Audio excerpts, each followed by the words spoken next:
First step when you're doing any sort of painting, obviously, is to shake the can up really well. Okay, so what I normally do is just start with the sides. So this means there's less overspray. Now I'm putting this on very lightly. This first coat is really just a dust coat. So about 6 to 8 inches from the guitar.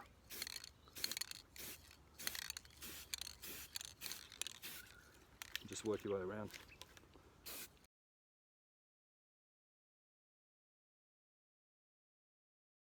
Let that dry for about 10 minutes and then come back and do your second coat.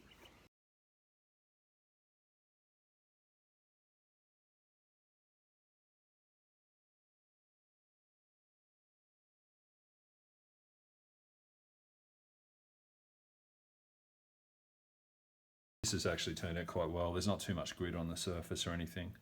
It was a pretty good day for spraying, really. I sprayed outside and there wasn't too much dust or grit flying around, which is good. I also hung the guitar inside to dry so that it couldn't get any grit caught up in the finish. So what we've got here is a pretty good job. What I'll be doing is just sanding with a 220 grit paper and just trying to scuff up the surface, basically make sure it's nice and level so that our solid colour coats that we follow up with adhere well.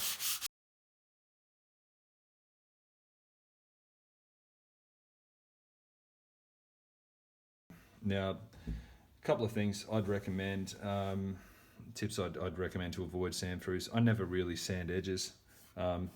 You'll find your edges are really quite thin anyway. So what I tend to prefer doing is just avoid the edges and sand the main flat surfaces of the body.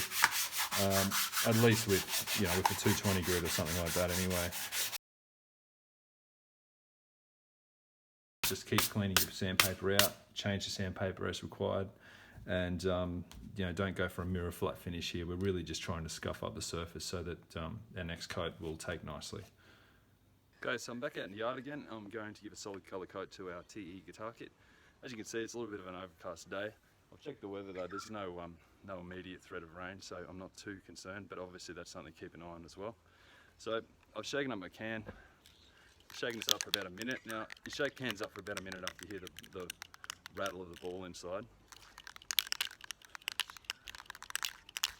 And we'll just be spraying just the same way we sprayed our primer. So I'll start with the edges and the sides first. I'll be holding the can on an angle towards the guitar, about 6 to 8 inches from the guitar. And when I do my front and back, I'll be doing long passes and overlapping the spray by about 50% each time.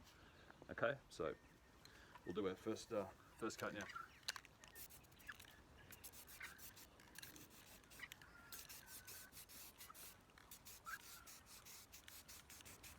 Okay, so I'm about to do my second coat.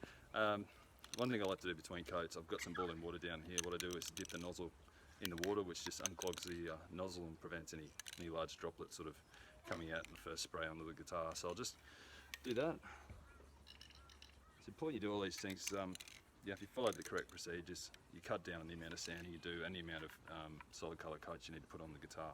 So I'll do the second coat now, just same as the first, but I'll apply it just a little bit heavier.